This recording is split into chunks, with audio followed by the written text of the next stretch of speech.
This story is titled, My Girlfriend Gave My Gaming PC to Her Brother as a Present, so I packed her bags and told her to leave. Hi everyone, before we dive in, a quick favor. If you enjoy content like this, please hit the subscribe button. It's free, supports the channel, and make sure you never miss out on amazing videos. Alright, let's get started. Hey guys, I really need to get this off my chest, because I've been losing sleep over it, and I just don't know if I handled it right.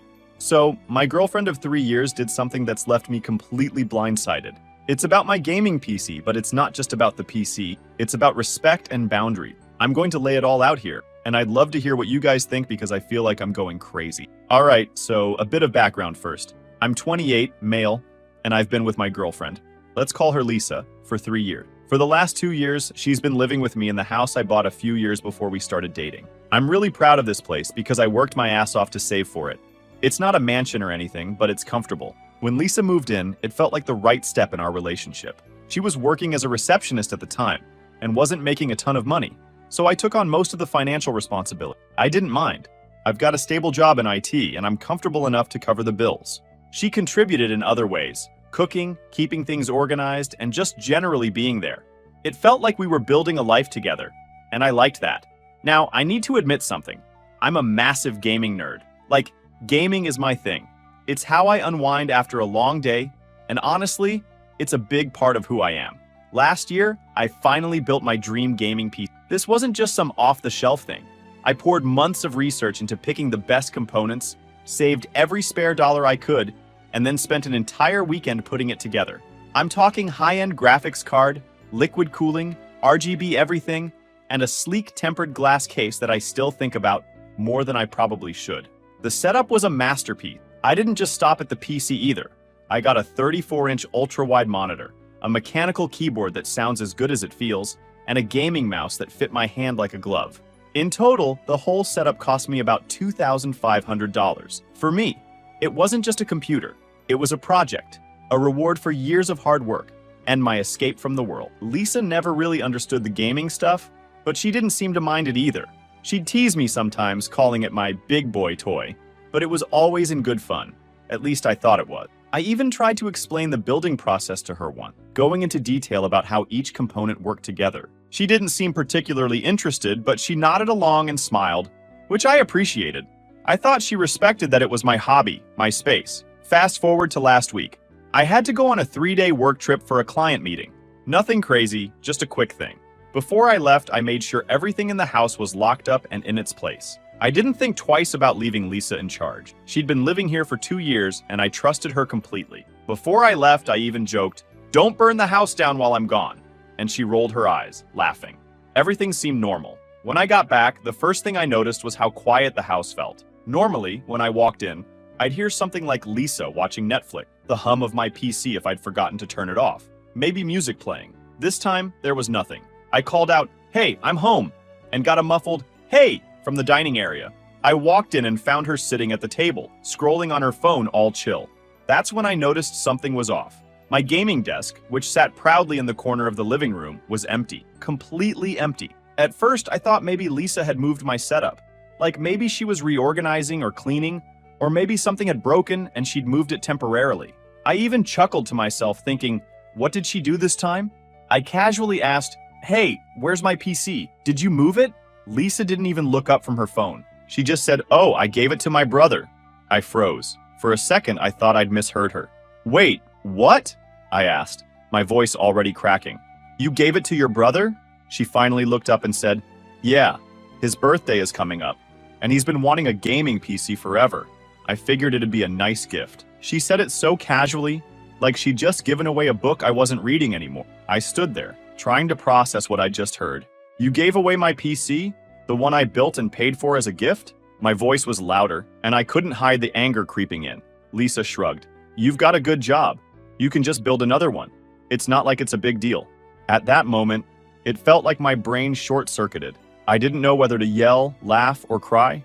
The worst thing is the fact that she'd given it away without even asking me, just decided on her own that it was fine to take something I worked so hard for and hand it to her brother as a gift. I was too stunned to respond right away. I just stared at her, hoping she'd realize how much she'd messed up, but she didn't. She just sat there, looking at me like I was the one overreacting. That was the moment I realized something was seriously wrong. Not just with what she did, but with how little she seemed to care about it.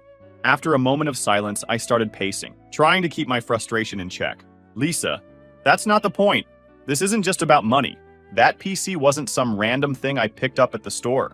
I spent months researching the parts, saving up, and building it. It's not replaceable. What the hell were you thinking about? She rolled her eyes, which only made me angry. You're being so dramatic, she said, like I was the one acting irrational. My brother really wanted a gaming PC, and I thought it'd be a nice gesture from us. You always say we're a team, so what's yours is mine, right? I stopped pacing and stared at her.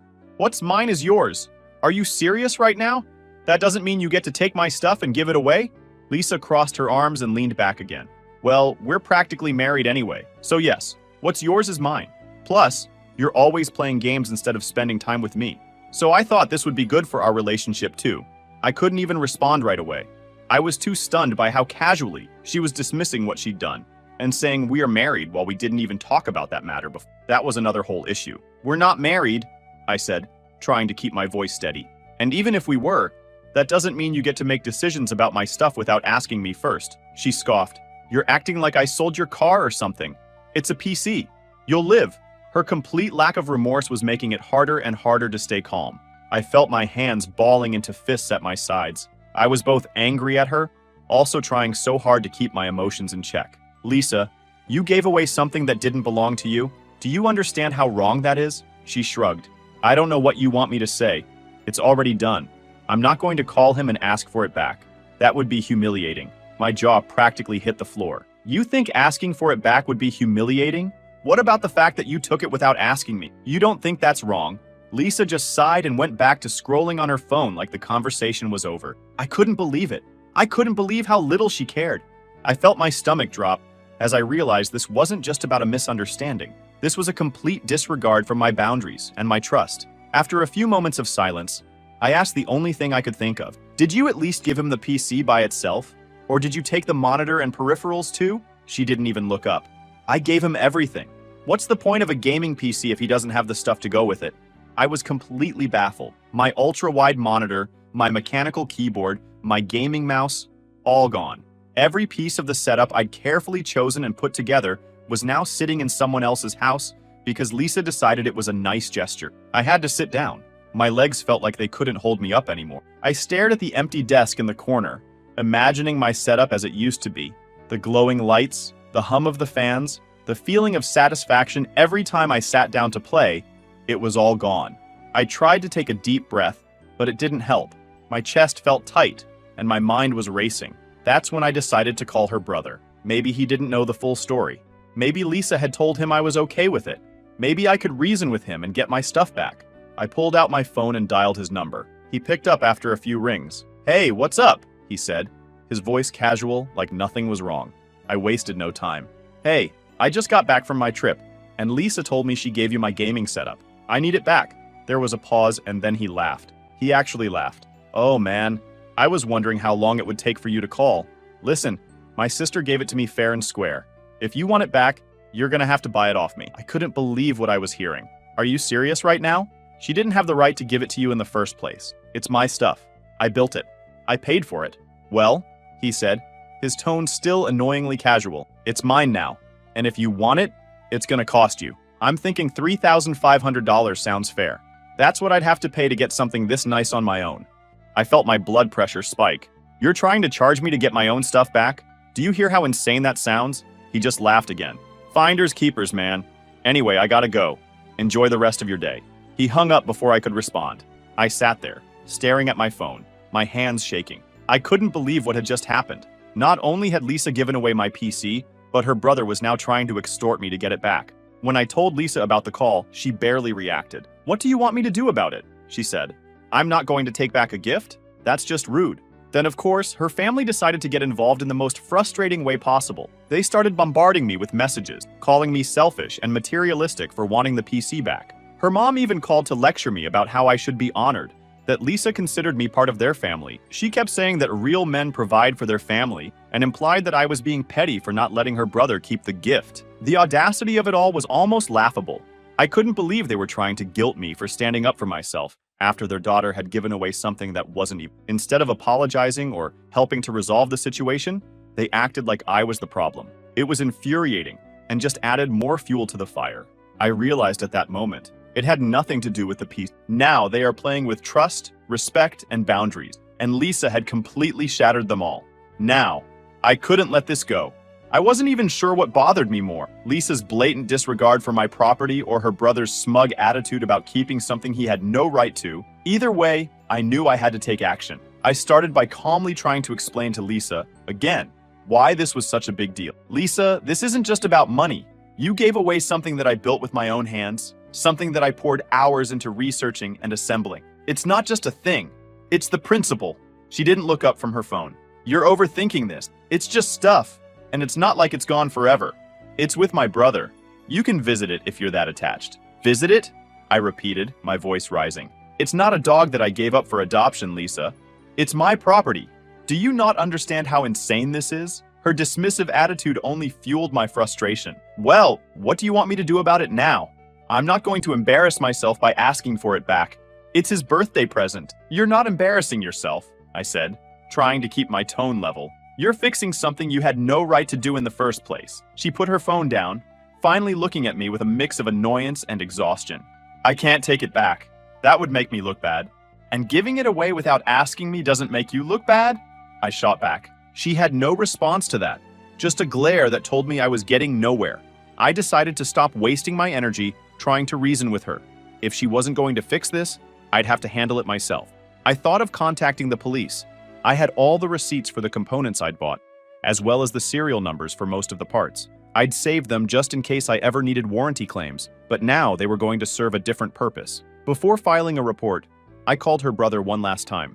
I wanted to give him one more chance to do the right thing before escalating things further. Listen, I started, keeping my tone as calm as possible. I don't want to make this a bigger deal than it already is, but I need my PC and peripherals back. If you return them now, we can avoid any unnecessary trouble. His response was just as smug as before. I already told you, man. If you want it back, you're gonna have to buy it from me. I'm not giving it up for free. I clenched my jaw, trying to keep my cool. You do realize that it wasn't Lisa's to give away, right? It's mine. I paid for it. Well, she gave it to me, so as far as I'm concerned, it's mine now, he said, laughing. You're acting like I stole it or something. You did steal it, I said firmly. If you don't return it, I'll have no choice but to file a police report. That got his attention. He paused for a moment before saying, Go ahead. Do what you gotta do.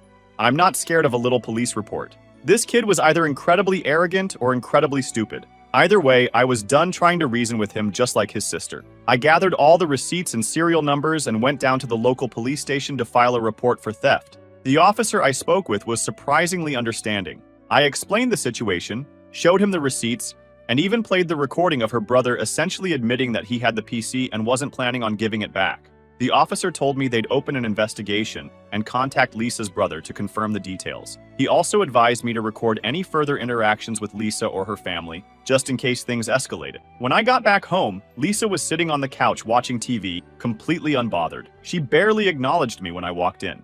"Where'd you go?" she asked casually, like everything was fine. "To file a police report," I said bluntly, dropping my bag on the floor. She turned to me, her eyes wide. "You did what?" "I filed a report," I repeated. "Your brother has my PC and he's refusing to give it back. I told him I'd get the police involved if he didn't return it, and he basically dared me to. So now it's out of my hands." She stood up, looking angry and defensive. "Are you serious? You're involving the police over a stupid computer?" "It's not just a computer, Lisa," I said, my voice firm. "It's my property, and if you're not going to do anything to fix this, then I have to." She started pacing, throwing her hands in the air. "This is ridiculous. You're blowing this way out of proportion. Do you know how embarrassing this is going to be for me and my family? Embarrassing for you?" I said, incredulous. "You're the one who started this by giving away something that didn't belong to you. If you'd just asked me first, we wouldn't even be in this situation." She stopped pacing and glared at me. "I can't believe you'd go this far over a computer." "It's not just about the computer," I said, my patience wearing thin.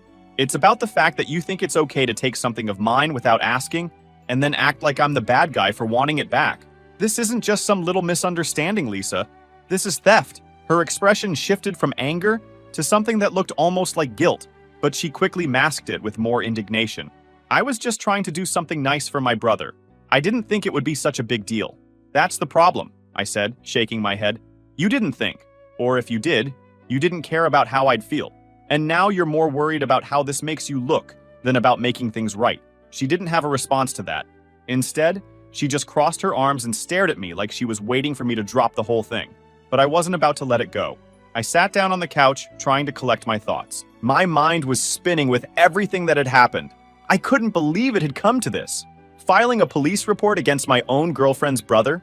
Threatening legal action to get back something that was mine to begin with? This wasn't how I imagined my life would look when Lisa moved in 2 years ago. But as much as it hurt to realize how far things had gone, I knew I couldn't back down. This wasn't just about the PC anymore. It was about standing up for myself and drawing a line in the sand.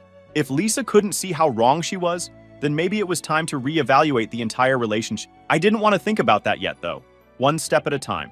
For now, I just needed to focus on getting my PC back and figuring out what kind of person I was really dealing with. The next couple of days were a blur. I was constantly checking my phone, waiting for updates from the police about the report I'd filed. The tension in the house was unbearable. Lisa and I barely spoke to each other. She spent most of her time in the bedroom, scrolling on her phone or watching TV, while I stayed in the living room, trying to distract myself. Every now and then, I'd catch her throwing me these frustrated glances, like I was the one who'd done something wrong. It was infuriating. I could feel my anger bubbling up every time I thought about her complete lack of accountability. The worst part was, she didn't even seem to care about how this was affecting me. It was like she'd already moved on, while I was left trying to figure out how to fix the mess she'd created. Then, late one evening, I got a call from the police. They'd spoken to her brother, and things were starting to move forward.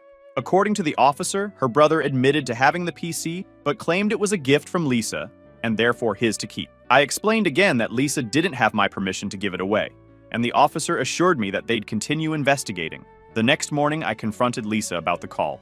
"The police spoke to your brother," I said, watching her carefully for any reaction. "He's sticking to his story that you gave it to him as a gift." She barely looked up from her coffee. "Because I did. You gave him something that wasn't yours to give," I said, my frustration boiling over. "Do you not see how insane this is?" She sighed. "I don't know what you want me to say. I already told you I'm not going to ask for it back. What's done is done." I stared at her, trying to understand how she could be so indifferent. "Do you even care about what you've done? Or are you just hoping this will all blow over?" She rolled her eyes. "I'm not going to grovel over a computer. You're making this way bigger than it needs to be." That was it. I couldn't take it anymore. "Lisa, this isn't just about the computer. This is about the fact that you've completely disregarded my feelings and my property. You don't even seem to care about how much this has hurt me." Her face softened for a moment, and for a split second, I thought she might actually apologize. But instead, she said, "I didn't mean to hurt you, okay? I was just trying to do something nice for my brother. I thought you'd understand."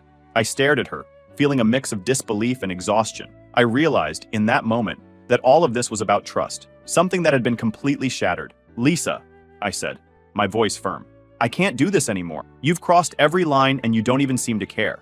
I've tried to explain why this hurt me, but you've brushed it off every single time. I can't be with someone who thinks this is okay." Her eyes widened. "What are you saying?" she asked, her voice sharper now, like she couldn't believe what was happening. "I'm saying you need to leave," I said firmly. "This is my house, my safe space, and I can't share it with someone who has no respect for me or my boundary." Her jaw dropped, and for a moment, she was completely silent. Then, as if trying to regain control, she scoffed. "You're seriously kicking me out over a stupid computer?" "It's not just the computer," I said, standing up. "It's everything. The lies, the lack of respect, the way you've dismissed my feelings. I don't trust you anymore, Lisa. And without trust, there's nothing left." Without waiting for her response, I walked into the bedroom and grabbed a suitcase from the closet.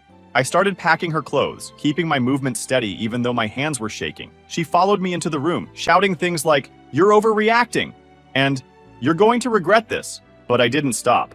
When the suitcase was full, I zipped it up and rolled it to the front door. "You can stay with your brother," I said, my voice firm but quiet, "or anyone else you've manipulated. But you can't stay here anymore." She stood there for a moment, as if waiting for me to change my mind. When I didn't, she grabbed the suitcase and stormed out while crying. As soon as she was gone, I sank onto the couch, feeling a strange mix of relief and sadness. It wasn't easy, but I knew I'd made the right choice. For the first time in days, the house felt quiet. Not the heavy, suffocating silence from before, but a peaceful kind of quiet. But Lisa's next move showed me exactly who she really was. Instead of taking responsibility for what she'd done, Lisa called her father and spun the situation in a way that made me the villain.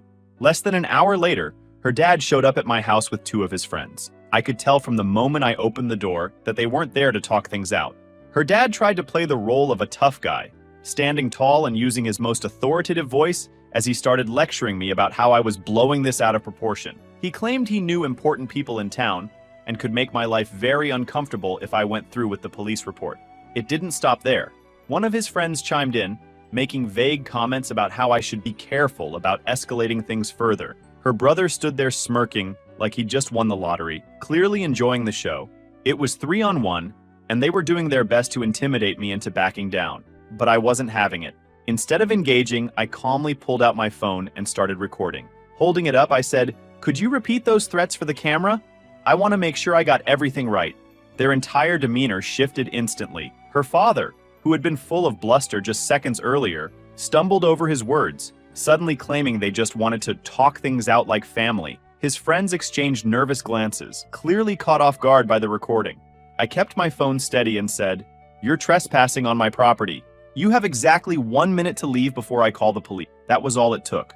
They backed off, muttering something about how I was being unreasonable. As they walked away, her father turned back and gave me one last look. His face twisted with frustration. "You'll regret this," he said, pointing a finger at me like he was delivering some final warning. I locked the door behind them, feeling a mix of anger and relief. Their attempt to intimidate me hadn't worked, but the fact that Lisa had orchestrated this in the first place only made things worse. Later that afternoon, the police called again. This time, they had more information. Her brother had apparently tried to sell some of the components online. He'd listed the graphics card and a few other parts on a marketplace site, and the police had found the listings during their investigation. They told me they were working on getting a warrant to recover the items, but it might take some time. Hearing that only made me angry. Not only had Lisa given away my PC, but her brother had immediately started trying to profit off it. It was like a slap in the face. I decided I needed to take things a step further. I gathered every bit of evidence I could find to prove that the PC and its components belonged to me.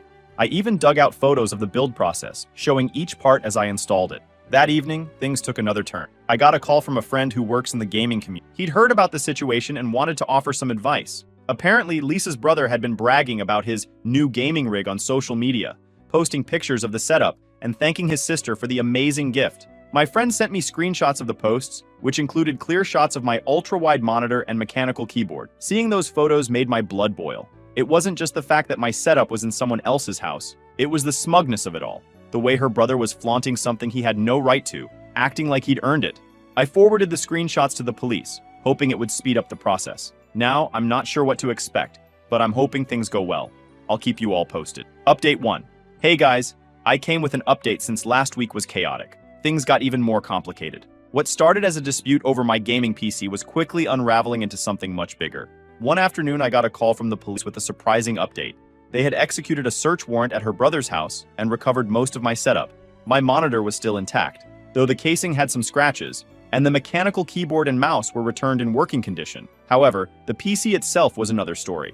The case was scratched, the GPU had been removed, and some of the internal components were either damaged or missing entirely. Her brother claimed he was just trying to figure out how it worked. I was furious but relieved to have at least some of it back. The officers told me they were gathering more evidence for potential theft charges, but the situation was far from over. Then, out of nowhere, I got another call, this time from someone claiming to be one of Lisa's distant relatives. They wanted to warn me about something. The man on the phone explained that Lisa had been telling her family we were secretly engaged. According to him, she'd been using that lie as a way to borrow money from her relatives, claiming it was for our wedding fund. My jaw dropped. I had never even proposed to Lisa, let alone agreed to plan a wedding. The man went on to say that Lisa had borrowed thousands of dollars from her family under false pretenses. He sounded genuinely upset, telling me he felt duped and asking if any of it was true.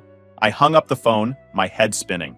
It all started to click. Lisa's refusal to apologize, her insistence that we were practically married, her family's overbearing attitude, it all made sense now. She wasn't just entitled, she was a manipulator. And I wasn't the only victim. When I confronted Lisa about it that night, she didn't even try to deny it. Instead, she broke down in tears, saying she'd only done it because she didn't know how else to help her family. "You don't understand," she sobbed. "I've been under so much pressure. My parents expect so much from me, and I couldn't handle disappointing them. I wasn't buying it." "You lied to your entire family, Lisa," I said, struggling to keep my voice steady. "You've been using me as a prop in some elaborate scam, and you don't even have the decency to feel bad about it." Her tears dried up almost instantly. "You're so cold," she snapped. "I thought you'd understand. This is why I didn't tell you. I knew you'd make me feel like this." Her deflection only solidified my decision. I forwarded all the information I had about her wedding scam to the police and sent an email to her family, detailing everything I knew. I included screenshots of her brother's social media posts flaunting my stolen PC, photos of the damage to the components, and an explanation of how she'd been lying about our relationship.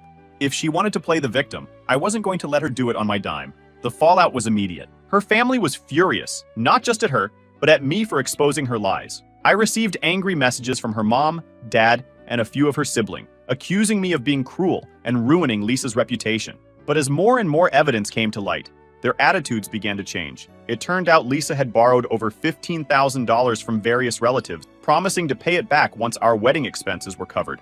Her parents were especially livid when they realized she had no intention of returning the money. The police, meanwhile, had uncovered even more dirt. During their investigation, they found evidence of multiple scams Lisa had been running. She'd been using photos of my gaming setup to advertise fake PC building services online. She collected deposits from people, some as high as $2,000, and never delivered the products. She had also opened several credit cards in her brother's name, racking up over $20,000 in debt without his knowledge. Her brother, who had initially laughed off the situation, was devastated when he found out. He came to me, practically in tears, apologizing for his behavior and explaining how Lisa had manipulated him his entire life. I was stunned how the antagonist in my story became my biggest supporter. He also offered to help fix what was left of my PC and even testified against her when the case went to court.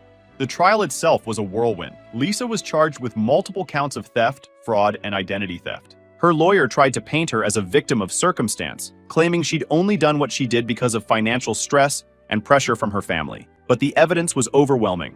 The police presented everything: her fake PC building scam, the stolen PC components, and the fraudulent credit card accounts. They even had testimony from her former victims, including one of her ex-boyfriends, who revealed she had once sold his car while he was out of town. As the jury deliberated, I couldn't help but sit there, torn between disbelief and a strange, lingering sadness. How did I not see through her? How did I let someone like Lisa into my life, let alone trust her? The evidence was so damning, so blatant, that it felt impossible to reconcile with the person I thought I knew, the charming, funny, and supportive Lisa I had spent so much time with. Was it all an act? Or was there some sliver of truth to the person she pretended to be? I guess I'll find out soon enough when the verdict comes in. But honestly, I don't know if I'll ever make sense of it all. Final update. Hey again. So the verdict's in, and let me tell you, it's been a roller coaster of emotion. So, when the verdict was finally read, I felt a strange mix of relief and sadness. The judge sentenced Lisa to 18 months in prison, citing the calculated nature of her crimes and her history of manipulating others. She was also ordered to pay restitution to all of her victims, including her own family. Her parents, who had initially defended her, refused to bail her out. Even her father, who had once tried to intimidate me, sent me a letter apologizing for his behavior and offering to help cover the cost of repairing my PC. But I didn't want anything to do with them anymore. They dragged me enough to their mess. Now it's my turn to rebuild everything. Despite the damage on my PC, I felt a weird sense of relief as I started working on restoring the setup. It reminded me of why I loved PC building in the first place. With every cable I reconnected and every part I replaced, I felt like I was reclaiming a piece of myself that Lisa had tried to take away. Her brother, now fully aware of the extent of her manipulation, even offered to help.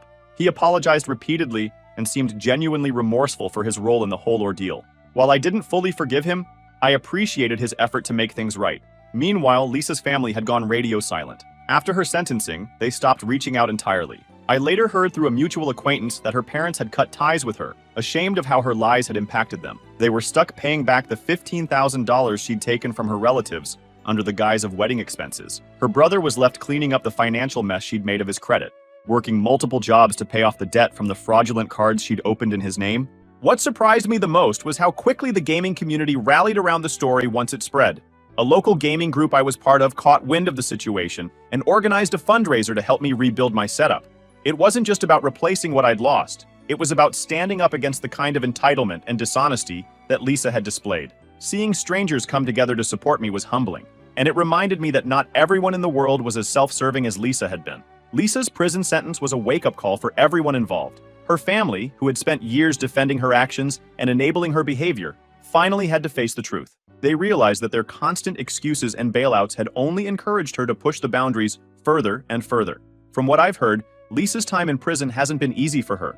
She's reportedly undergoing mandatory counseling as part of her sentence, and her lawyer hinted during the trial that she showed signs of being a compulsive liar with potential sociopathic tendencies. While I don't wish her any ill will, I hope that her time behind bars forces her to confront the damage she caused, not just to me, but to everyone she's hurt.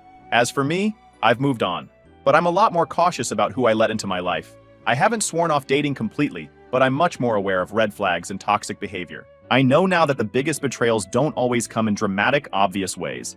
Sometimes they're the result of small lies and manipulations that build up over time.